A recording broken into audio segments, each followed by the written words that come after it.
Kids area ഓൺലൈൻ്റെ special courses നിങ്ങൾക്കറിയാം. 1ാം ക്ലാസ് മുതൽ 7ാം ക്ലാസ് വരെ കിഡ്സ് ഏരിയ ഓൺലൈൻ ലൈവായിട്ട് ട്യൂഷൻ നൽകിക്കൊണ്ടിരിക്കുകയാണ്, ക്ലാസ് നൽകിക്കൊണ്ടിരിക്കുകയാണ്. മൺഡേ ടു ഫ്രൈഡേ ക്ലാസ് ആണ്, സാറ്റർഡേ എക്സാം ആണ്. എല്ലാ സാറ്റർഡേയ്സിലും വീക്ക്ലി എക്സാം ആണ്. അപ്പോൾ സെപ്റ്റംബർ 18 ടേം 2 ക്ലാസ് സ്റ്റാർട്ടാവുകയാണ്. സെപ്റ്റംബർ 18 നെക്സ്റ്റ് ടേം 2 ക്ലാസ് സ്റ്റാർട്ടാകുന്നത്. 1ാം ക്ലാസ് മുതൽ 7ാം ക്ലാസ് വരെയുള്ള കുട്ടികൾക്ക് സൂമിൽ ലൈവ് ക്ലാസ് ആയിട്ടാണ് ക്ലാസ് ഉള്ളത്. താല്പര്യമുള്ളവർക്ക് ജോയിൻ ചെയ്യാം. അതിനായിട്ട് ഇവിടെ നൽകിയിട്ടുള്ള വാട്സപ്പ് നമ്പറിൽ നിങ്ങൾക്ക് മെസ്സേജ് അയക്കാവുന്നതാണ്. 9746487799. ഈ വാട്സപ്പ് നമ്പറിലേക്ക് നിങ്ങൾക്ക് വാട്സപ്പ് മെസ്സേജ് അയക്കാവുന്നതാണ്. Hello everyone, welcome to kids area online. Onam exam 2024 class 6 social science സാമൂഹ്യശാസ്ത്രം എക്സാം ആണല്ലേ. ഓണപരീക്ഷയ്ക്ക് പഠിച്ചു തുടങ്ങിയല്ലോ, കഴിയാറായിട്ടുണ്ടല്ലേ. ഓക്കെ, ടീച്ചർ ഇന്നലെ പാർട്ട് 3യുടെ ക്ലാസ് നൽകിയിട്ടുണ്ടായിരുന്നു. എത്ര പേർ കണ്ടിട്ടുണ്ടായിരുന്നു? എല്ലാം പഠിച്ചില്ലേ? യെസ്, ഈസി അല്ലേ? ഈസിയാണ്. അപ്പോൾ പാർട്ട് 1ൻ്റെ ക്ലാസ് ഇന്ന് വരുമെന്ന് ടീച്ചർ പറഞ്ഞിട്ടുണ്ടായിരുന്നു. പാർട്ട് 1ൻ്റെ ക്ലാസ്സിലേക്ക് പോകാം. ശ്രദ്ധയോടെ ഇരിക്കുക, എല്ലാം നല്ലതുപോലെ പഠിക്കാനായിട്ട് കഴിയും. ഓക്കെ, അതുപോലെ സബ്സ്ക്രൈബ് ചെയ്യാനും മറക്കരുത്. സബ്സ്ക്രൈബ് ചെയ്താൽ മാത്രമേ എല്ലാ വീഡിയോസും കറക്റ്റ് സമയത്തിന് നിങ്ങൾക്ക് കാണാനായിട്ട് കഴിയത്തുള്ളൂ. ഓക്കെ, ലൈക്ക് ചെയ്യാനും മറക്കരുത് കേട്ടോ. നിങ്ങൾക്ക് ഇഷ്ടമായാൽ, ക്ലാസ് ഇഷ്ടമായാൽ ലൈക്ക് ചെയ്യണം. ഇന്നത്തെ ക്ലാസ്സിലേക്ക് പോവാം. 1ാമത്തെ യൂണിറ്റിൽ എന്താണ് പഠിക്കാനുള്ളത് നോക്കാം. മധ്യകാല ഇന്ത്യ, അധികാര കേന്ദ്രങ്ങൾ. Medieval India, the centres of power. Okay, ഇതിൽ ഇമ്പോർട്ടൻ്റ് ആയിട്ടുള്ള കാര്യങ്ങൾ മാത്രം നിങ്ങൾ പഠിച്ചാൽ മതി. ഇമ്പോർട്ടൻ്റ് ആയിട്ടുള്ള എല്ലാ കാര്യങ്ങളും ടീച്ചർ പഠിപ്പിക്കുന്നുണ്ട് കേട്ടോ. ഫസ്റ്റ്, മിഡീവൽ പീരീഡ്, മധ്യകാലഘട്ടം ഏതു മുതൽ ഏതുവരെ? CE 8 മുതൽ 8ാം നൂറ്റാണ്ട് മുതൽ 18 വരെ. CE 8th century and 18th century. Okay, CE 8ാം നൂറ്റാണ്ട് മുതൽ 18ാം നൂറ്റാണ്ട് വരെയാണ് ഈ മധ്യകാലഘട്ടം എന്ന് പറയുന്നത്. ഇന്ത്യയുടെ ചരിത്രത്തിൽ the period between CE 8th century and 18th century, 8 and 18th century വരെയാണ് എന്താ? മിഡീവൽ, മധ്യകാലഘട്ടം എന്നറിയപ്പെടുന്നത്. അത് തെറ്റിക്കില്ലല്ലോ. മധ്യകാലഘട്ടം CE 8 മുതൽ CE 18 വരെ.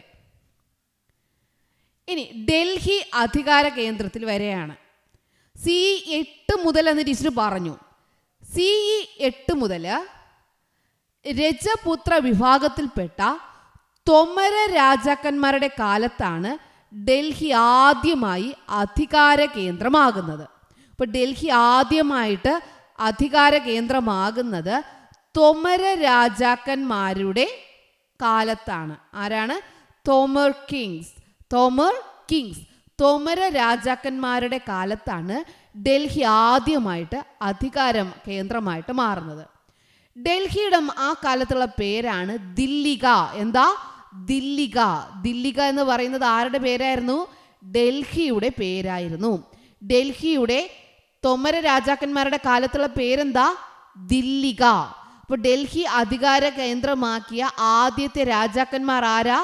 തൊമര രാജാക്കന്മാർ, തോമർ കിങ്സ്. ഡൽഹിയുടെ പഴയ പേരാണ് ദില്ലിക. എന്താ? ദില്ലിക. എന്താണ് രജപുത്രർ? തൊമർ എന്ന് പറഞ്ഞാൽ എന്താണ്? രജപുത്രനാണെന്ന് പറഞ്ഞല്ലോ.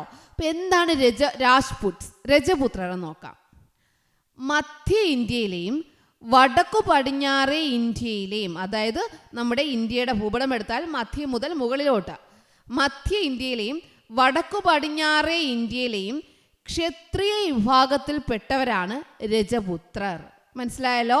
ഇന്ത്യയുടെ മധ്യ ഇന്ത്യയുടെ മുകളിൽ വടക്ക് പടിഞ്ഞാറ് ഭാഗത്തോട്ട് ക്ഷത്രിയ വിഭാഗത്തിൽപ്പെട്ടവരെ എന്തെന്നാണ് അറിയപ്പെട്ടത്? അത് രജപുത്രർ. അവരിൽ പ്രധാനികളായിരുന്നു ചോമരന്മാരും ചൗഹാന്മാരും. അപ്പൊ രജപുത്രരിൽ പ്രധാനപ്പെട്ടവർ ആരൊക്കെയായിരുന്നു? തൊമരർ, ചൗഹാൻ. ആരൊക്കെയാണ്? Thomas and Chauhans. ഇവരായിരുന്നു എന്താ? രാജ്പുട്സ്. ഈ രജപുത്രരിൽ ഇമ്പോർട്ടൻ്റ് ആയിട്ടുള്ളവർ, പ്രധാനികൾ. ഇത് നിങ്ങൾ ഓർമ്മിച്ചിരുന്നാൽ മതി. ചോദിച്ചാൽ എഴുതാൻ വേണ്ടിയിട്ട്. തൊമരന്മാരും ചൗഹാന്മാരും, തോമാസ് ആൻഡ് ചൗഹാൻസ്. എന്താ, രാജ്പുട്സ് രജപുത്രന്മാർ ആരായിരുന്നു? Thomas and Chauhans. ഓക്കെ, ഇത് മുതൽ നമ്മൾ പഠിച്ചു തുടങ്ങുവാണ്. ഇത്രയും കാര്യങ്ങൾ മനസ്സിലായല്ലോ. മധ്യകാലഘട്ടം CE8 മുതൽ CE18 വരെ അത് മനസ്സിലായി. ഡൽഹി അധികാരത്തിൽ വരുന്നത് തൊമര രാജാക്കന്മാർ, തോമർ കിങ്സിന്റെ സമയത്താണ് ഡൽഹി അധികാരത്തിൽ വരുന്നത്. ഡൽഹിയുടെ ആദ്യത്തെ പേര് എന്തായിരുന്നു? ദില്ലിക. അതും ഓർമ്മയുണ്ടല്ലോ? ഓർമ്മയുണ്ട്. ഓക്കെ, രജപുത്രൻ എന്ന് പറഞ്ഞാൽ ആരൊക്കെയാണ്? തൊമര ചൗഹാൻസ്. അവരെന്താണ്? ക്ഷത്രിയക്കാരാണ്. ഓക്കെ, ഇനി നമുക്ക് പഠിച്ചു തുടങ്ങാം. ആദ്യം ഈ ഡൽഹിയിൽ വന്ന, അത് കഴിഞ്ഞിട്ട് വന്നതാണ് മംലൂക്ക് വംശം, അതായത് അടിമ വംശം. മംലൂക്ക് ഡാൻസിറ്റി, സ്ലേവ് ഡാൻസിറ്റി എന്നും പേരുണ്ട്.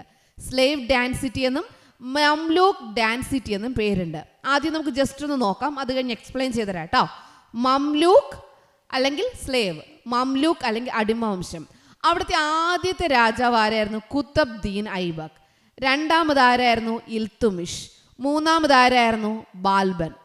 ആദ്യം കുത്തബ്ദീൻ ഐബക്ക്, രണ്ടാമത് ഇൽത്തുമിഷ്, മൂന്നാമത് ബാൽബൻ. ഓക്കെ, അപ്പോൾ മംലൂക്ക് വംശം, അടിമ വംശത്തിലെ ആദ്യത്തെ രാജാവ് കുത്തബ്ദീൻ ഐബക്ക്, ഇൽത്തുമിഷ്, എന്നിട്ട് ബാൽബൻ. ഓക്കെ, മംലൂക്ക് കഴിഞ്ഞാൽ ആരാണ്? ഖൽജിയാണ് വന്നത്. ഖൽജി. മംലൂക്ക് കഴിഞ്ഞാൽ ഖൽജി, ഖൽജി ഡാൻസിറ്റി. അവിടുത്തെ പ്രധാന രാജാവ് അലാവുദ്ദീൻ ഖൽജി. അലാവുദ്ദീൻ ഖൽജിയാണ്. ഓക്കെ, ഖൽജി കഴിഞ്ഞാൽ തുഗ്ലക്. ഖൽജി കഴിഞ്ഞാൽ തുഗ്ലക്. തുഗ്ലക്കിൽ ആരൊക്കെയാണ്? ആദ്യത്തെ രാജാവ് മുഹമ്മദ് ബിൻ തുഗ്ലക്, രണ്ടാമത് ഫിറോസ് ഷാ തുഗ്ലക്. ആദ്യത്തേത് മുഹമ്മദ് ബിൻ, രണ്ടാമത്തേത് ഫിറോസ് ഷാ. ആദ്യത്തേത് മുഹമ്മദ് ബിൻ, രണ്ടാമത്തേത് ഫിറോസ് ഷാ തുഗ്ലക്. ഓക്കെ, നാലാമത്തേത് സയ്യിദ്. നാലാമത്തേത് സയ്യിദ്. സയ്യിദിൽ ഒരാളുണ്ടായിരുന്നു, കിസിർ ഖാൻ. ആരാ? കിസിർ ഖാൻ. കിസിർ ഖാൻ. അഞ്ചാമത്തത് ലോധി വംശം, അത് ഇബ്രാഹിം ലോധി. ഈ ക്ലിയർ ആയിട്ട് പറഞ്ഞുതരാം കേട്ടോ, നമുക്ക് ക്ലാസ്സിലേക്ക് പോകുമ്പോൾ ക്ലിയർ ആയിട്ട് പറഞ്ഞുതരാം. ഇത് നിങ്ങൾ ഓർമ്മിച്ച് വയ്ക്കുക. ആദ്യം വന്നത് മംലൂക്ക് വംശം അല്ലെങ്കിൽ അടിമ വംശം, സ്ലേവ് ഡാൻസിറ്റി.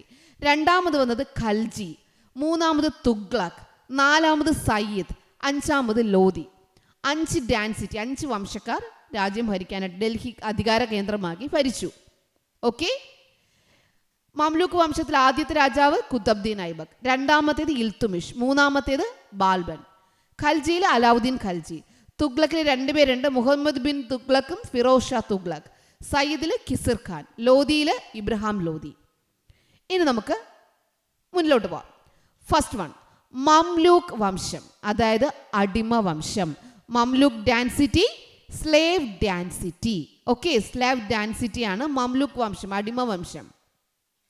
ആദ്യത്തെ രാജാവ് ആരായിരുന്നു? കുത്തബ്ദീൻ ഐബക്ക്. കുത്തബ്ദീൻ ഐബക്ക് ആയിരുന്നു ഒന്നാമത്തേത്. രണ്ടാമത്തേത് ആരായിരുന്നു? ഇൽത്തുമിഷ്. മൂന്നാമത്തേത് ആരായിരുന്നു? ബാൽബൻ. കുത്തബ്ദീൻ ഐബക്ക്, ഇൽത്തുമിഷ്, ബാൽബൻ. തെറ്റില്ലല്ലോ? കുത്തബ്ദീൻ ഐബക്ക്, ഇൽത്തുമിഷ്, ബാൽബൻ. ഓക്കെ, കുത്തബ്ദീൻ ഐബക്കിന് ശേഷം വന്ന രാജാവ് ഇൽത്തുമിഷ്, ഇൽത്തുമിഷിന് ശേഷം ബാൽബൻ. മാലുക് വംശത്തിനെ കുറിച്ച് പഠിക്കാം. അപ്പോൾ ഡൽഹി ആദ്യമായിട്ട് അധികാരികളായത് ആരാ? തൊമര രാജാക്കന്മാർ, രജപുത്രരായ തൊമര രാജാക്കന്മാർ. തൊമര രാജാക്കന്മാരെ തുടർന്നിട്ട് രജപുത്രരായ ചൗഹാൻ. ഓക്കെ, ആദ്യം തൊമരർ, എന്നിട്ട് Chauhan. Following the Tomars, the Chauhan dynasty rule Delhi. Delhi rule ചെയ്തത് തോമാസിന് ശേഷം ഡൽഹി റൂൾ ചെയ്തത് ചൗഹാൻ. ഓക്കെ, ചൗഹാൻ വംശത്തിലെ അവസാന ഭരണാധികാരിയായിരുന്നു പൃഥ്വിരാജ് ചൗഹാൻ. ഈ ചൗഹാൻ വംശത്തിലെ അവസാനത്തെ ഭരണാധികാരി ആരാ? പൃഥ്വിരാജ് ചൗഹാൻ. അദ്ദേഹത്തെ ഈ പൃഥ്വിരാജ് ചൗഹാനെ കീഴടക്കി മുഹമ്മദ് എന്ന് പറയുന്ന രാജാവ് എന്ത് ചെയ്തു? ആധിപത്യം ഉറപ്പിച്ചു. മുഹമ്മദ്. ഓക്കെ, മുഹമ്മദ്. ഈ മുഹമ്മദിന്റെ സേനാനായകനായിരുന്നു കുത്തബ്ദീൻ ഐബക്ക്. കുത്തബ്ദീൻ ഐബക്ക് ആരുടെ സേനാനായകനായിരുന്നു? മുഹമ്മദിന്റെ. കോറിലെ ഇന്നത്തെ അഫ്ഗാനിസ്ഥാൻ, അന്ന് കോർ എന്നാ പറഞ്ഞിരുന്നേ. കോർ എന്ന് പറഞ്ഞാൽ ഇന്നത്തെ അഫ്ഗാനിസ്ഥാൻ. അവിടുത്തെ മുഹമ്മദാണ് ഈ പൃഥ്വിരാജ് ചൗഹാനെ കീഴടക്കി ഡൽഹി പിടിച്ചെടുത്തു. ഓക്കെ, അപ്പോൾ ആദ്യമായിട്ട് ഡൽഹി അധികാര കേന്ദ്രമാക്കിയത് തൊമരയാണ്. തൊമര കഴിഞ്ഞ് അടുത്ത ക്ഷത്രിയ വർഗ്ഗക്കാർ ചൗഹാൻ എന്ത് ചെയ്തു? റൂൾ ചെയ്യാൻ തുടങ്ങി. ആ ചൗഹാനിലെ രാജാവായിരുന്നു, അവസാന രാജാവായിരുന്നു പൃഥ്വിരാജ് ചൗഹാൻ. പൃഥ്വിരാജ് ചൗഹാനെ കീഴടക്കി ഖോറിലെ മുഹമ്മദ് എന്ത് ചെയ്തു? പിടിച്ചെടുത്തു. ഈ മുഹമ്മദിന്റെ സേനാനായകനായിരുന്നു കുത്തബ്ദീൻ ഐബക്ക്. മനസ്സിലായോ? Prithviraj Chauhan was the last king of the Chauhan. അത് ഓർമ്മിച്ച് വെച്ചിരിക്കുക. ചൗഹാന്റെ അവസാന രാജാവ് ആരാണ്? പൃഥ്വിരാജ് ചൗഹാൻ. ചൗഹാൻ വംശത്തിലെ അവസാന ഭരണാധികാരി പൃഥ്വിരാജ് ചൗഹാൻ. രജപുത്രന്മാരാരായിരിക്കുന്നു? തൊമര രാജാക്കന്മാരും ചൗഹാൻസും. ഓക്കെ, അങ്ങനെ ഡൽഹിയിൽ മുഹമ്മദ് വന്നു, ആധിപത്യം ഉറപ്പിച്ചു. മുഹമ്മദിന് കാലശേഷം അദ്ദേഹത്തിൻ്റെ സേനാനായകനായ കുത്തബ്ദീൻ ഐബക്ക് എന്തായി? രാജാവായി. ഓക്കെ, അതാണ് പറഞ്ഞത് മംലൂക്ക് ഡാൻസിറ്റി, അടിമവംശം സ്ലേവ് ഡാൻസിറ്റിയിലെ ആദ്യത്തെ ആൾ ആരായിരുന്നു? കുത്തബ്ദീൻ ഐബക്ക്. അങ്ങനെയാണ് എങ്കിൽ അവിടെ നമുക്ക് എന്താണ്? ഈ മംലൂക്ക് വംശത്തിൻ്റെ ആദ്യത്തെ ആളാരാ? കുത്തബ്ദീൻ ഐബക്ക്. കുത്തബ്ദീന് ശേഷം ആരായിരുന്നു? ഇൽത്തുമിഷിന് ശേഷം ആരായിരുന്നു? ബാൽബൻ. ഓർമ്മയുണ്ടല്ലോ. Iltutmish was the ruler who assumed power after Qutbuddin. കുത്തബ്ദീന് ശേഷം വന്ന ആള് ഇൽത്തുമിഷ്. ഇൽത്തുമിഷിന്റെ പ്രത്യേകത എന്താ? മുൾട്ടാൻ, ലാഹോർ, ബംഗാൾ ഈ 3 പ്രദേശങ്ങൾ കീഴടക്കിയത് ഇൽത്തുമിഷ് ആയിരുന്നു. ഇനി മറ്റൊരു പ്രത്യേകത കൂടെയുണ്ട്. ഏകീകൃത നാണയ വ്യവസ്ഥ നടപ്പിലാക്കി. നാണയ വ്യവസ്ഥ തങ്ക ജിതൽ, ഇതായിരുന്നു നാണയം. ഇതാ ഇവിടെയുണ്ട് കണ്ടോ, തങ്ക ജിതൽ. ഇതെന്താണ്? നാണയങ്ങളാണ്. ആര് കൊണ്ടുവന്നതാണ്? ഇൽത്തുമിഷ് കൊണ്ടുവന്നതാണ്. ആദ്യത്തെ നാണയ വ്യവസ്ഥ നടപ്പിലാക്കിയത് ആരാ? ഇൽത്തുമിഷ്. കുത്തബ്ദീന് ശേഷം വന്നത് ഇൽത്തുമിഷ് ആയിരുന്നു. ഇൽത്തുമിഷ് പിടിച്ചടക്കിയ പ്രദേശങ്ങളാണ് മുൾട്ടാൻ, ലാഹോർ, ബംഗാൾ. എന്നിട്ട് എന്താ? യൂണിഫോം മോണിറ്ററി സിസ്റ്റം കൊണ്ടുവന്നു. ഏകീകൃത നാണയ വ്യവസ്ഥ. യൂണിഫോം മോണിറ്ററി സിസ്റ്റം കൊണ്ടുവന്നത് ആരാ? Iltutmish. Tanka and jital were the newly introduced coin.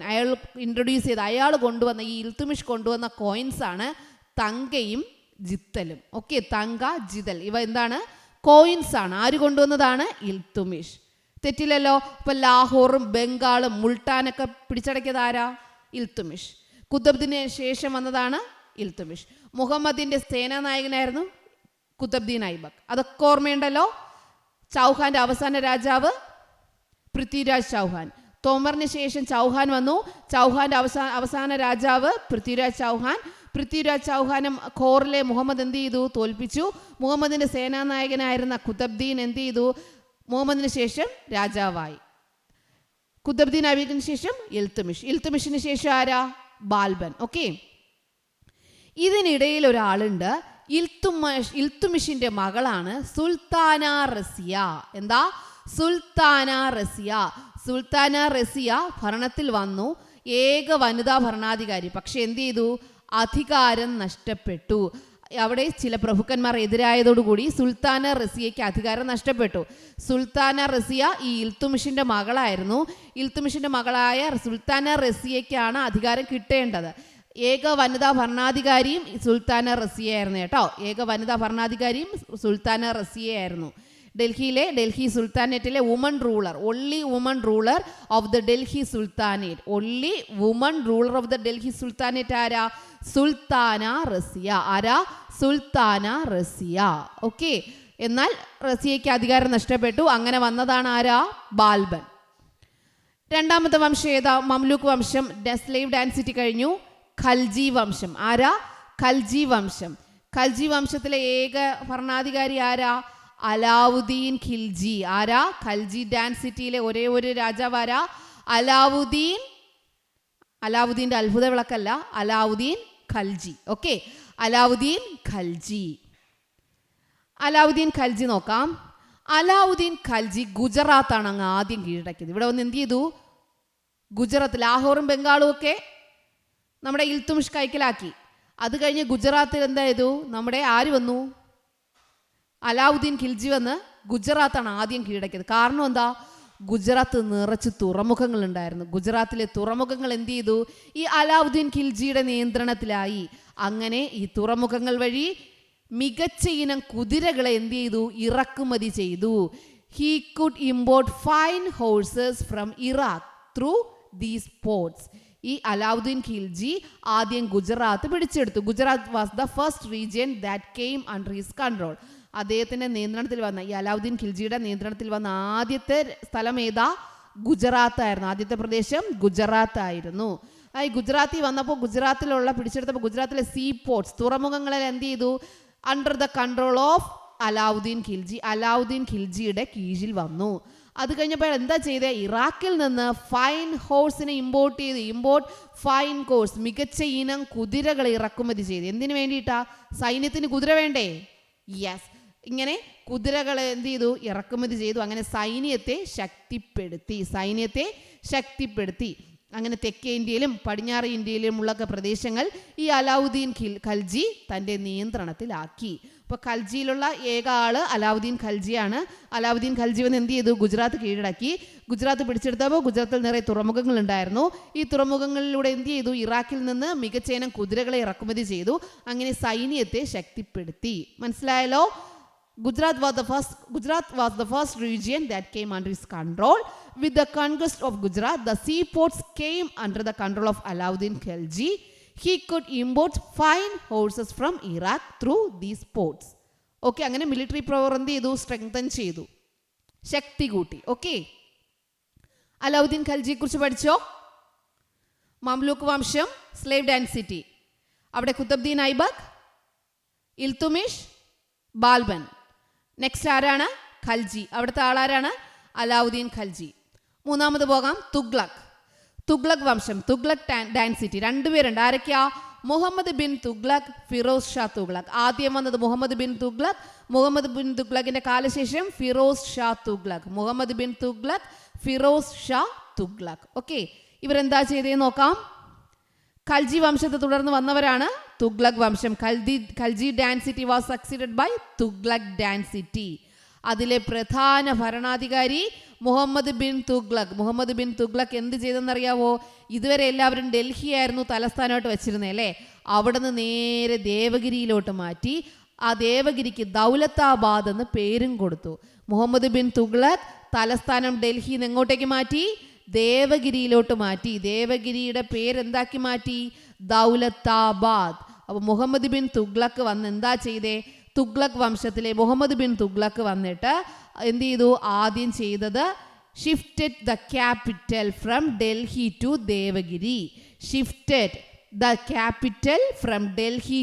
Devagiri.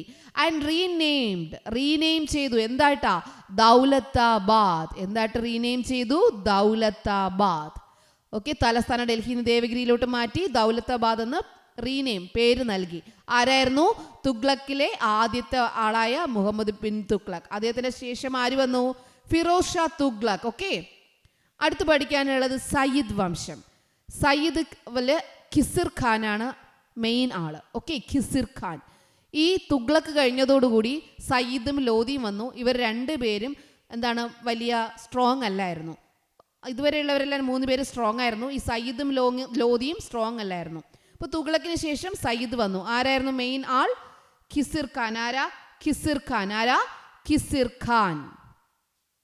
അതിനുശേഷം ആര് വന്നു? ലോധി വംശം. അതിൽ മെയിൻ ആൾ ആരാ? ഇബ്രഹാം ലോധി. ഇവരിലൊന്നും വലിയ കാര്യങ്ങളൊന്നും അവർ ചെയ്തില്ല. അവരുടെ സൈനികരെല്ലാം വളരെ സ്ട്രെങ്തം കുറവായിരുന്നു. അതുകൊണ്ട് അധികമൊന്നും അവരൊന്നും ചെയ്തില്ല. ലോധി വംശം വന്നു, ഇബ്രഹാം ലോധി. അതിലെ മെയിൻ ആളാരാ? ഇബ്രഹാം ലോധി. ലോധി വംശത്തിലെ മെയിൻ ആളാരാണ്? ഇബ്രഹാം ലോധി. ലോധി വംശത്തിലെ മെയിൻ ആളാരാ? ഇബ്രാഹിം ലോധി. ഓക്കെ, ഇബ്രാഹിം ലോധി കഴിഞ്ഞു. അടുത്ത് എന്ത് സംഭവിച്ചു? നമ്മുടെ ദൗലത്താബാദിൽ നമ്മുടെ ഡൽഹിയുടെ ഭരണ സ്ഥലം എവിടെയാക്കി? തലസ്ഥാനം ഡൽഹിയിൽ നിന്ന് ദൗലത്താബാദ് ആക്കി വെച്ചു. ആരാ? മുഹമ്മദ് ബിൻ തുഗ്ലക് അല്ലേ? അങ്ങനെ അതൊക്കെ കഴിഞ്ഞ് 1526 ഏപ്രിൽ 26 1526 ഓക്കെ, ഏപ്രിൽ 26 തന്നെയാണ്. ഡൽഹിക്ക് അടുത്തുള്ള പാനിപ്പത്തിൽ കാബൂളിലെ ഭരണാധികാരി ബാബറുടെയും സൽത്തനത്ത് ഭരണാധികാരി ഇബ്രഹാം ലോധിയുടെ സൈന്യങ്ങൾ ഏറ്റുമുട്ടി. നമ്മുടെ ഇബ്രഹാം ലോധി എന്ന് പറഞ്ഞാൽ ആരാ? ലോധി വംശം, ഏറ്റവും അവസാന വംശം ലോധി വംശം. അവിടുത്തെ ഇബ്രഹാം ലോധിയാണ് ഇപ്പോൾ അവസാനം ഇരിക്കുന്നത്. ഈ ഇബ്രഹാം ലോധിയും ബാബറും തമ്മിൽ ഏറ്റുമുട്ടി.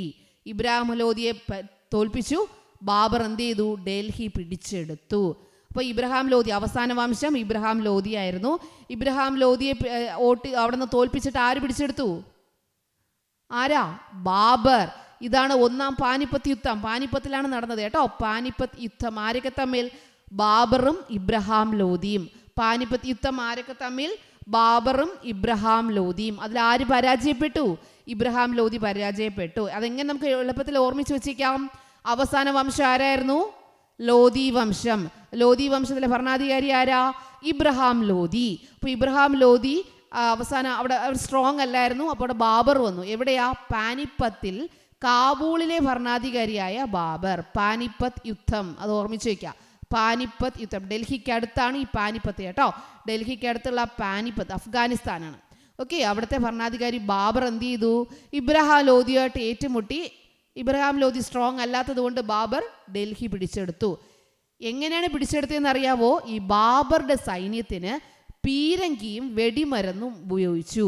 ഈ ബാബറുടെ സൈന്യം എന്ത് ഉപയോഗിച്ചു? പീരങ്കിയും അതോടൊപ്പം തന്നെ എന്താ? വെടിമരുന്നും ഉപയോഗിച്ചു. Cannon and gunpowder. The army of Barbar made use of cannon and gunpowder. Cannon and gunpowder. പീരങ്കിയും ഈ വെടിമരുന്ന് ഉപയോഗിച്ചത് കൊണ്ടാണ് ഇബ്രാഹിം ലോധിയെ പെട്ടെന്ന് പരാജയപ്പെടുത്താൻ പറ്റിയത്. ഓക്കെ, പാനിപ്പത്ത് യുദ്ധം, ഒന്നാം പാനിപ്പത്ത് യുദ്ധം ആരൊക്കെ തമ്മിൽ? ബാബറും ഇബ്രാഹിം ലോധിയും. അതിൽ ആര് ജയിച്ചു? ബാബർ ജയിച്ചു. കാരണം എന്താ? അവരെന്താ ഉപയോഗിച്ചേ? വെടിമരുന്നും പീരങ്കിയും. കാനോണും പിന്നെന്താണ്? ഗൺ പൗഡറും. Canon and gun powder. Okay, ഇത് രണ്ടും ഉപയോഗിച്ച് എന്ത് ചെയ്തു? അവർ ജയിച്ചു. ഇതെന്നായിരുന്നു? 1526 ഏപ്രിൽ 26. 26 ഏപ്രിൽ 1526. ഇത്രയും കാര്യങ്ങൾ മനസ്സിലായോ? മനസ്സിലായി. ഇനി ഡൽഹി കേന്ദ്രമായിട്ട് ആര് തുടങ്ങി? ബാബർ ആരംഭിച്ചു. ബാബർ എന്ത് ചെയ്തു? ഡൽഹി കേന്ദ്രമായിട്ട് ഭരണം ആരംഭിച്ചു. അതാണ് മുഗൾ ഭരണം. അപ്പോൾ മുഗൾ ഭരണം സ്റ്റാർട്ട് ചെയ്തത് ആരാ? ബാബർ. ഡൽഹി കേന്ദ്രമായി മുഗൾ ഭരണം തുടങ്ങിയതാരാ? ബാബർ. മുഗൾ ഭരണം. Okay, Mughal dynasty Mughal ഭരണമായി തുടങ്ങിയതാരാ? ബാബർ. ബാബറാണ് തുടക്കം കുറിച്ചത്. ബാബർ തുടക്കം കുറിച്ച ഭരണമാണ് മുഗൾ ഭരണം. അപ്പോൾ അതുവരെ ലോധി വംശം കഴിഞ്ഞു. അത് കഴിഞ്ഞ് മുഗൾ ഭരണം വരെയാണ്. മുഗൾ ഭരണം തുടങ്ങിയതാരാ? ബാബർ. ഓക്കെ, നോക്കാം. ബാബർ, അതിനുശേഷം ഹുമയൂൺ, അക്ബർ, ജഹാംഗീർ, ഷാജഹാൻ, ഔറംഗസേബ്. ഇങ്ങനെയാണ് പോകുന്നത് കേട്ടോ. ബാബർ, ഹുമയൂൺ, അക്ബർ, ജഹാംഗീർ, ഷാജഹാൻ, ഔറംഗസേബ്. ഇങ്ങനെയാണ് ഭരണാധികാരികൾ വന്നത്. ബാബർ കഴിഞ്ഞ് ഹുമയൂൺ, ഹുമയൂൺ കഴിഞ്ഞ് അക്ബർ, ബാബർ, ഹുമയൂൺ, അക്ബർ, ജഹാംഗീർ, ഷാജഹാൻ, ഔറംഗസേബ്. അവസാനം ഔറംഗസേബ് ആണ് കേട്ടോ. അപ്പോൾ ബാബർ 1526 പാനിപ്പത്ത് യുദ്ധത്തോടെ തുടങ്ങിയാണ് ബാബറിൽ. അടുത്ത് ഹുമയൂൺ, അടുത്ത് അക്ബർ. ഓക്കെ, അത് നമുക്ക് എന്താണെന്ന് നോക്കാം. മുഗൾ സാമ്രാജ്യം വിസ്തൃതമാക്കുന്നതിൽ പ്രധാന പങ്ക് വഹിച്ചത് അക്ബറാണ്. അപ്പോൾ ഇവിടെ എന്ത് ചെയ്തു? തുടങ്ങിക്കഴിഞ്ഞു മുഗൾ ഭരണം തുടങ്ങി. അല്ല, ആദ്യത്തെ ആള് ബാബർ, രണ്ടാമത് ഹുമയൂൺ, മൂന്നാമത് വന്നതാണ് ആരാ? അക്ബർ. മൂന്നാമത് വന്നതാരാ? അക്ബർ. അക്ബറാണ് ഈ മുഗൾ ഭരണം അങ്ങ് നല്ലതുപോലെ വിസ്തൃതമാക്കിയത് കേട്ടോ. സാമ്രാജ്യം വിസ്തൃതമാക്കുന്നതിൽ പ്രധാന പങ്ക് വഹിച്ച മുഗൾ ചക്രവർത്തി ആരാ?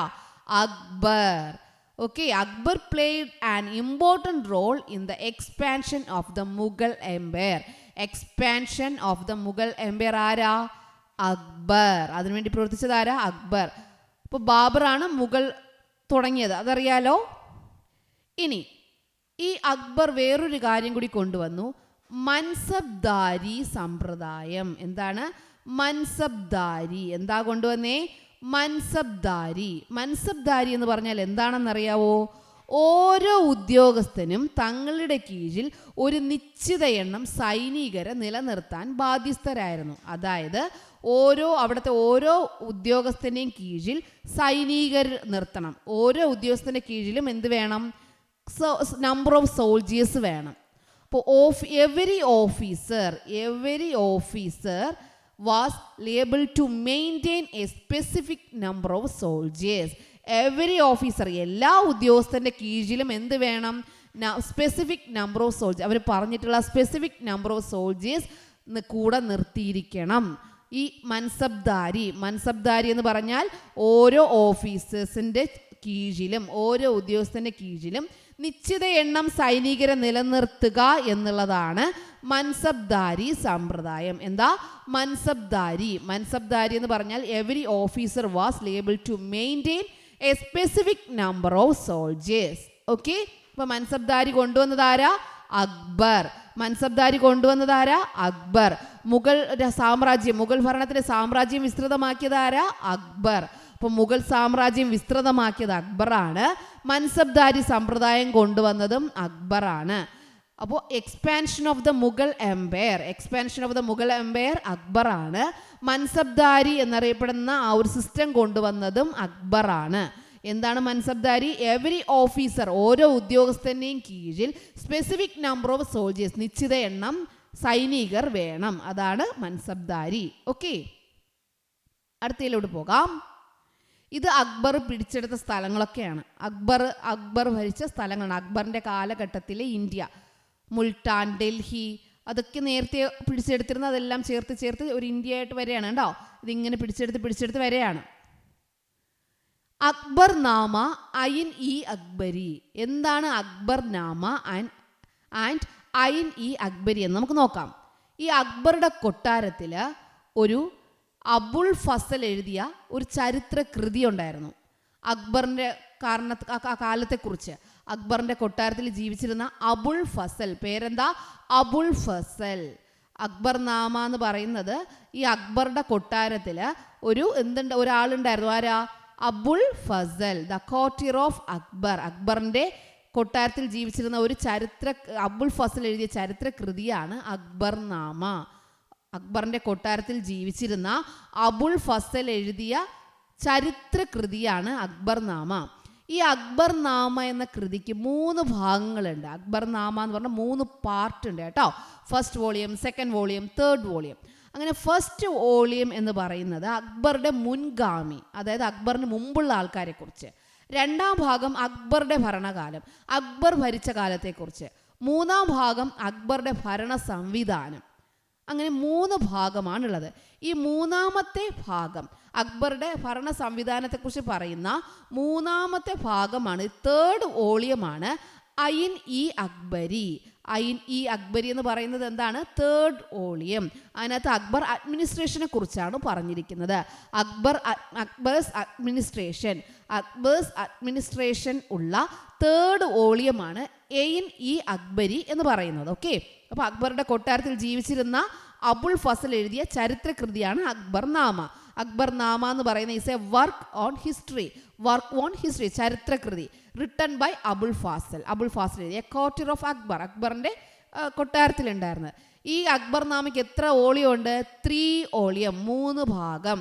അതിൽ ഒന്നാമത്തെ ഭാഗം എന്താ? ആൻസെസ്റ്റേഴ്സ്, അതായത് ആൻസെസ്റ്റേഴ്സ് എന്ന് പറഞ്ഞാൽ എന്താ? അക്ബറിൻ്റെ മുൻഗാമി. രണ്ടാം ഭാഗം എന്താ? ഈവൻസ് ഡ്യൂറിങ് അക്ബർ റീജിയൻ, അക്ബറിൻ്റെ ആ ഒരു ഭരണകാലത്ത് നടന്ന കാര്യങ്ങൾ. മൂന്നാമത് അക്ബേഴ്സ് അഡ്മിനിസ്ട്രേഷൻ, അതാണ് ഇമ്പോർട്ടൻറ്റ്. ഈ അക്ബേഴ്സ് അഡ്മിനിസ്ട്രേഷനാണ് തേർഡ് വോളിയം. അതിന് പറയുന്ന പേരാണ് ഐൻ ഇ അക്ബരി. എന്താ പറയുന്നേ? ഐൻ ഇ അക്ബരി. മൂന്നാമത്തെ ഭാഗം എന്തെന്ന് അറിയപ്പെടുന്നേ? ഐൻ ഇ അക്ബരി എന്നാണ് അറിയപ്പെടുന്നത്. അപ്പം അക്ബർ നാമ എന്ന് പറഞ്ഞാൽ ചരിത്രകൃതി, വർക്ക് ഓൺ ഹിസ്റ്ററി. ആരെഴുതി? അബുൾ ഫസൽ. അതിന് 3 പാർട്ട് ഉണ്ട്, 3 വോളിയം ഉണ്ട്. അതിൽ മൂന്നാമത്തെ ഐൻ ഇ അക്ബരി എന്ന് പറയുന്ന മൂന്നാം ഭാഗമായ ഭരണ സംവിധാനം, അക്ബേഴ്സ് അഡ്മിനിസ്ട്രേഷൻ. പഠിച്ചോ? യെസ്. ഇനി മുഗൾ സാമ്രാജ്യം ഏറ്റവും വിസ്തൃതി പ്രാപിച്ചത് ഔറംഗസേബിൻ്റെ കാലം. ഔറംഗസേബ് ഏറ്റവും അവസാനം, ഓർമ്മയുണ്ടോ? ഏറ്റവും അവസാനം കേട്ടോ. ഇവിടെ നോക്കിയേ, ഇവിടെ നമ്മൾ സാമ്രാജ്യം വിസ്തൃതമാക്കുന്നതിൽ പ്രധാന പങ്ക് വഹിച്ച ആൾ അക്ബറാണ്. എന്നാൽ ഇവിടെ നോക്കിയേ, മുഗൾ സാമ്രാജ്യം വിസ്തൃതി പ്രാപിച്ചത് ആരുടെ കാലത്തായിരുന്നു? ഔറംഗസേബിൻ്റെ കാലത്താണ് മുഗൾ സാമ്രാജ്യം ഏറ്റവും വിസ്തൃതി പ്രാപിച്ചത്. ഇതാ നോക്കിയേ, ഇവിടെ കണ്ടോ, ഇങ്ങനെ പതിയെ കൂടി ആദ്യം അക്ബർ വന്നപ്പോൾ ആദ്യം നമ്മുടെ ബാബർ വന്നപ്പോൾ കുറച്ചുണ്ടായിരുന്നു. അക്ബർ വന്നൊന്ന് വിസ്തൃതി പ്രാപിച്ചു തുടങ്ങി. ഏറ്റവും അതിനെ ഫുള്ളാക്കി ഇങ്ങനെ പിടിച്ചെടുത്ത് അങ്ങനെ ഏറ്റവും കൂടുതൽ വിസ്തൃതി പ്രാപിച്ചത് ആരുടെ സമയത്തായിരുന്നു? ഔറംഗസേബ്. ഏറ്റവും വിസ്തൃതി പ്രാപിച്ചത് ഔറംഗസേബിൻ്റെ ഏറ്റവും അവസാനത്തെ ആള് ഔറംഗസേബിൻ്റെ കാലത്തായിരുന്നു. ഓക്കെ, ഇനി ചോളരാജ്യം, വിജയനഗരം, ബാമിനി എവിടത്തെയാണ്? ദക്ഷിണേന്ത്യ, സതേൺ ഇന്ത്യയിലുള്ള രാജ്യങ്ങളാണ്, കിങ്ഡമാണ് ചോള, വിജയനഗര, ബാഹ്മിനി. ഓക്കെ, ഇനി വെസ്റ്റേൺ ഇന്ത്യ, പശ്ചിമേന്ത്യയിലുള്ളതാണ് മറാത്ത മാത്രം ഓർമ്മിക്കുക, പശ്ചിമേന്ത്യ. മറ്റത് മൂന്നും ദക്ഷിണേന്ത്യ. ദക്ഷിണേന്ത്യയിലെ രാജ്യങ്ങൾ ഏതൊക്കെയെന്ന് കിങ്ഡംസ് ഏതൊക്കെയെന്ന് വെച്ചാൽ പഠിക്കണം കേട്ടോ. ചോള, വിജയ, ബാമിനി. ചോളരാജ്യം, വിജയനഗരം, ബാമിനി. ചോള, വിജയനഗര, ബാമിനി. അത് സതേൺ ഇന്ത്യ. വെസ്റ്റേണിൽ, പശ്ചിമേന്ത്യയിൽ മാറാത്ത എന്ന് ഓർമ്മിച്ചാൽ അല്ല ആടയാളം കട്ട് ചെയ്താൽ മതി. മറാത്ത. ഓക്കെ, ചോളരാജ്യം, വിജയനഗരം, ബാമിനി. ഓക്കെ, പഠിച്ചോ? ഇനി എന്താണ് ചോളരാജ്യം നോക്കാം. ഇവിടുത്തെ ചോളരാജ്യം, വിജയനഗരം, ബാമിനി, അതിന് ദക്ഷിണേന്ത്യയിലുള്ളത്. ചോളരാജ്യം എന്ന് പറഞ്ഞാൽ എന്താണ്? രാജരാജ ചോളനും രാജേന്ദ്ര ചോളനും അവരുടെ പ്രധാന ഭരണാധികാരി. ചോളരാജ ഭരണാധികൾ ആരൊക്കെയാ? രാജ ചോളൻ, രണ്ട് രാജരാജ ചോളൻ, രാജേന്ദ്ര ചോളൻ ഇവർ രണ്ടുപേരുമായിരുന്നു ചോള ഭരണാധികാരികൾ. ശക്തമായ നാവികസേനയാണ് അവർക്കുണ്ടായിരുന്നത്. ശക്തമായ നാവികസേന, പവർഫുൾ നേവി ചോളാസിന് ഉണ്ടായിരുന്നതാണ്. Cholas had a powerful navy. ശക്തമായ നാവികസേന ആർക്കുണ്ട്? ചോളന്മാർക്കുണ്ടായിരുന്നു. Cholas had a powerful navy. ഇപ്പോൾ രാജരാജ ചോളയും രാജേന്ദ്ര ചോളയുമാണ് ചോള സാമ്രാജ്യത്തിലെ, ചോള ഡാൻസിറ്റിയിലെ പവർഫുള്ളായിട്ടുള്ള രാജാക്കന്മാർ. ഓക്കെ, അതിൽ ചോളാസിൻ്റെ ഏറ്റവും പ്രധാന കാര്യം പവർഫുൾ നേവി ആയിരുന്നു, നാവികസേന, ശക്തമായ നാവികസേന. അങ്ങനെ ഇവരുടെ സ്വാധീനം മലേഷ്യ, ഇന്തോനേഷ്യൻ ദ്വീപ്, ശ്രീലങ്ക അവിടെയൊക്കെ ഉണ്ടായിരുന്നു ദ്വീപുകൾ. മലേഷ്യ, ഇന്തോനേഷ്യൻ ദ്വീപ്സ് ഇവിടെയൊക്കെ എന്തുണ്ടായിരുന്നു? ഇവരുടെ സ്വാധീനം, ചോള രാജാക്കന്മാരുടെ സ്വാധീനം ഉണ്ടായിരുന്നതാണ് മലേഷ്യ, ഇന്തോനേഷ്യ ഐലൻഡ്സ്. അത് ശ്രീലങ്ക അതൊക്കെ ഉണ്ട് കേട്ടോ. Malaysia, Indonesian islands. ഓക്കെ, ഇപ്പോൾ രാജരാജ ചോളൻ, രാജേന്ദ്ര ചോളൻ അത് പഠിച്ചുവല്ലോ. നാവികസേന, പവർഫുൾ നേവി എവിടെയാണ്? ചോള രാജ്യത്തിലാണ്. മലേഷ്യയും ഇന്തോനേഷ്യയും ഇവരുടെ കീഴിലുള്ള സ്വാധീനത്തിലുള്ളതായിരുന്നു ചോള രാജാക്കന്മാരുടെ, ചോള കിങ്ഡം. പഠിച്ചോ? യെസ്. ഇനി പഠിക്കാനാണ് പേർഷ്യൻ സഞ്ചാരി Abdul Razak, Persian traveller Abdur Razzaq. Persian ട്രാവലാണ് അബ്ദുർ റസാഖ്. ഓക്കെ, പേർഷ്യൻ ട്രാവലാണ് അബ്ദുർ റസാഖ്. പേർഷ്യൻ ട്രാവലറാണ് അബ്ദുർ റസാഖ്. ചോളരാജ്യം, ചോള കിങ്ഡം. അടുത്തെന്താ? വിജയനഗർ. അതെന്തായിരുന്നു? സി 14-ാം നൂറ്റാണ്ടിൽ നിലവിൽ വന്ന നഗരത്തിന്റെ സ്ഥാപകൻ ഹരിഹരനും ബുക്കനും. ഹരിഹര ബുക്ക. ഓക്കെ, ഹരിഹരയും ബുക്കയുമാണ് വിജയനഗരത്തിന്റെ സ്ഥാപകർ. നമ്മുടെ ഔറംഗസേബ് കഴിഞ്ഞിട്ട് വന്നതാണ് ചോള, വിജയ, ബാഹ്മിനി. ചോള എന്തായിരുന്നു? രാജരാജ ചോള, രാജേന്ദ്ര ചോള, പവർഫുൾ നേവി, നാവികസേന ഉണ്ടായിരുന്നു. മലേഷ്യ അതുപോലെ തന്നെ എന്താണ്? ഇന്തോനേഷ്യ ദ്വീപ്സ് ആയിരുന്നു അവരുടെ കൺട്രോളിൽ.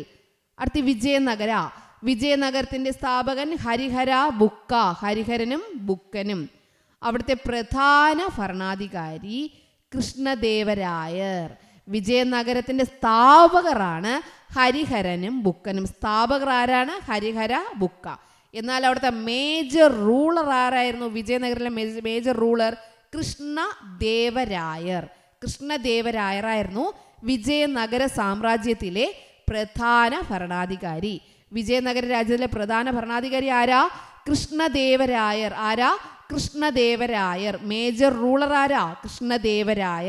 കൃഷ്ണദേവരായാണ് മേജർ റൂളർ ഓഫ് വിജയനഗര. വിജയനഗരത്തിലെ സ്ഥാപകർ ഹരിഹരയും ബുക്കയും. ചോളയിലെ രാജരാജ ചോള, രാജേന്ദ്ര ചോള. അത് കഴിഞ്ഞാണ് വിജയനഗരത്തിൽ ഹരിഹരയും ബുക്കായും. അവിടുത്തെ എന്നാൽ പ്രധാന ഭരണാധികാരി ആരായിരുന്നു? വിജയനഗരത്തിലെ മേജർ റൂളർ ആരായിരുന്നു? കൃഷ്ണദേവരായർ. പഠിച്ചോ? അബ്ദുർ റസാഖ് ഏത് സഞ്ചാരിയാ? പേർഷ്യൻ സഞ്ചാരി. അബ്ദുർ റസാഖ് പേർഷ്യൻ സഞ്ചാരിയാണ്. ഓക്കെ, ഇനി മൂന്നാമത് ബാമിനി. ഇപ്പം നമ്മുടെ ദക്ഷിണേന്ത്യയിൽ ഏതൊക്കെ ഉണ്ടായിരുന്നു? ദക്ഷിണേന്ത്യയിൽ ചോള, വിജയനഗര, ബാമിനി. മറാത്ത ഏതായിരുന്നു? പശ്ചിമേന്ത്യ. ഓക്കെ, അപ്പോൾ ബാമിനി അവസാനത്തത് ബാമിനി. അലാവുദ്ദീൻ ഹസൻ ബാമൻ ഷാ. അലാവുദ്ദീൻ ഹസൻ ബാമൻ ഷാ. അലാവുദ്ദീൻ ഖിൽജി അതല്ല, അലാവുദ്ദീൻ ഹസൻ ബാമൻ ഷാ ആയിരുന്നു ബാമിനി രാജ്യത്തിന്റെ സ്ഥാപകർ. ദ ഫൗണ്ടർ ആരാണ്? ഫൗണ്ടർ ഓഫ് ദ ബാമിനി ആരാ? അലാവുദ്ദീൻ ഹസൻ ബാമൻ. ഓക്കെ, ബാഹ്മൻ ഷാ. ബാഹ്മൻ ഷാ. അലാവുദ്ദീൻ ഹസൻ ബാഹ്മൻ ഷാ. അലാവുദ്ദീൻ ഹസൻ ബാഹ്മൻ ഷാ ആയിരുന്നു ബാമിനി രാജ്യത്തിന്റെ സ്ഥാപകൻ. ബാമിനി രാജ്യത്തിന്റെ സ്ഥാപകൻ ആരാ? ഫൗണ്ടർ ഓഫ് ബാമിനി കിങ്ഡം ആരാ? അലാവുദ്ദീൻ ഹസൻ ബാമൻ ഷാ. ഓക്കെ, ഇനി കൃഷ്ണ തുംഗഭദ്ര നദികൾക്കിടയിലുള്ള റൈച്ചൂർ പ്രദേശം ഫലഭൂഷ്ടമായിരുന്നു. ദക്ഷിണേന്ത്യയിലെ നെല്ലറ എന്നാണ് ഇത് അറിയപ്പെടുന്നത്. റൈച്ചൂർ. റൈച്ചൂർ എന്തെന്നറിയപ്പെടുന്നു? Raichur the rice bowl of south India. The rice bowl of south India. Raichur region. Raichur region എന്തെന്നറിയപ്പെടുന്നു? കൃഷ്ണ തുംഗഭദ്ര നദികൾക്കിടയിലാണ്. കൃഷ്ണ തുംഗഭദ്ര നദികൾക്കിടയിലാണ് ഏതാ? റൈച്ചൂർ. ഏതാ? റൈച്ചൂർ. ഈ റൈച്ചൂർ എന്തെന്നറിയപ്പെടുന്നു? ദക്ഷിണേന്ത്യയിലെ നെല്ലറ. Rice bowl of south India. Rice bowl of south India എന്നറിയപ്പെടുന്നത് ഏതാ? റൈച്ചൂർ. റൈച്ചൂർ ആണ് ദക്ഷിണേന്ത്യയിലെ നെല്ലറ. റൈച്ചൂർ പ്രദേശം എന്തെന്നറിയപ്പെടുന്നേ? ദക്ഷിണേന്ത്യയിലെ നെല്ലറ. The rice bowl of south India, Raichur. Alauddin Hasan Bahman Shah ആണ് ബാമിനി രാജ്യത്തിന്റെ സ്ഥാപകൻ. ഓക്കെ, ഓർമ്മയുണ്ടോ? ഇനി മറാത്ത, നമ്മുടെ പശ്ചിമേന്ത്യയിലെ മറാത്ത. മറാത്ത രാജ്യത്തിലെ പ്രധാന ഭരണാധികാരി ശിവജി. മറാത്ത രാജ്യത്തിലെ പ്രധാന ഭരണാധികാരി ശിവജി. ഛത്രപതി എന്ന് പേരുണ്ടായിരുന്നത് ശിവജിക്കാണ്. ഛത്രപതി എന്ന് പേരുണ്ടായിരുന്നത് Shivaji. He adopted the title Chhatrapati. He adopted, സ്വീകരിച്ചു, ദ ടൈറ്റിൽ ഛത്രപതി. ഛത്രപതി എന്ന പേര് സ്വീകരിച്ചു കേട്ടോ. അപ്പോൾ മറാത്തയിലെ ഏറ്റവും പ്രധാന ഭരണാധികാരി ശിവജി. ശിവജി സ്വീകരിച്ച പേരാണ് ഛത്രപതി. ഓക്കെ, ഈ ശക്തമായ നാവികസേനയും കരസേനയും ഉണ്ടായിരുന്നു. മറാത്ത രാജ്യത്തിൻ്റെ ആസ്ഥാനം പൂനെ. ഇതാണ് രണ്ടാമത് പഠിക്കാനുള്ളത്. മറാത്ത രാജ്യത്തിൻ്റെ ആസ്ഥാനം പൂനെ. മറാത്ത രാജ്യത്തിൻ്റെ ആസ്ഥാനം പൂനെ. അപ്പോൾ ഇതിൽ നിന്ന് രണ്ട് കാര്യങ്ങൾ പഠിക്കണം. മറാത്തയിലെ പ്രധാന ഭരണാധികാരി ശിവജി ഛത്രപതി എന്ന സ്ഥാനപ്പേര് സ്വീകരിച്ചു. മറാത്ത രാജ്യത്തിൻ്റെ ആസ്ഥാനം Pune. Pune was the capital of the Maratha kingdom. ഈ മൂന്ന് കാര്യങ്ങൾ പഠിക്കും. പിന്നെ നാവികസേനയും കരസേനയാണ് അവിടുത്തെ പ്രത്യേകത. നാവികസേനയും കരസേനയും. ചോളയിൽ നാവികസേന, ഇവിടെ നാവികസേനയും കരസേനയും. ഓക്കെ, മറാത്ത കിങ്ഡത്തിൽ എന്തൊക്കെ പഠിച്ചു? ശിവജിയാണ് പ്രധാന ഭരണാധികാരി. Shivaji was the major ruler of Maratha kingdom. Chhatrapati എന്നാണ് സ്ഥാനപ്പേര്. He adopted the title Chhatrapati. ശക്തമായ നാവികസേന കരസേന ഉണ്ടായിരുന്നു. മറാത്തയുടെ ആസ്ഥാനം പൂനെ. മറാത്തയുടെ ആസ്ഥാനം പൂനെ. മറാത്തയുടെ ആസ്ഥാനം ഏതായിരുന്നു? പൂനെ. അപ്പോൾ നമ്മൾ നോക്കിയേ, ഇവിടെ നിന്ന് പഠിച്ചു തുടങ്ങിയതാണ് രാജ്യവും പ്രദേശവും. ദക്ഷിണേന്ത്യയിലെ രാജ്യങ്ങൾ ചോള രാജ്യം, വിജയനഗരം, ബാമിനി. ചോള, രാജരാജ ചോള, രാജേന്ദ്ര ചോള. എന്താണ്? പവർഫുൾ നേവിയാണ് അവിടുത്തെ പ്രത്യേകത. വിജയനഗരം, ഹരിഹരയും ബുക്കയാണ് അവിടുത്തെ വിജയനഗരത്തിന്റെ സ്ഥാപകർ. എന്നാൽ കൃഷ്ണദേവരായരായിരുന്നു മേജർ റൂളർ. ബാമിനിയിൽ വന്നപ്പോൾ ആരായിരുന്നു? അലാവുദ്ദീൻ ഹസൻ ബാമൻ ഷാ ആയിരുന്നു അവിടുത്തെ മെയിൻ വ്യക്തി.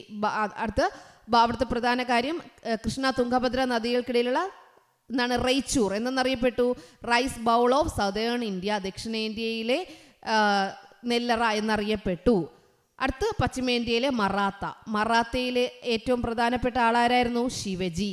ശിവജി സ്വീകരിച്ച പേരെന്താണ്? ഛത്രപതി. മറാത്തയുടെ തലസ്ഥാനം ഏതായിരുന്നു? പൂനെ.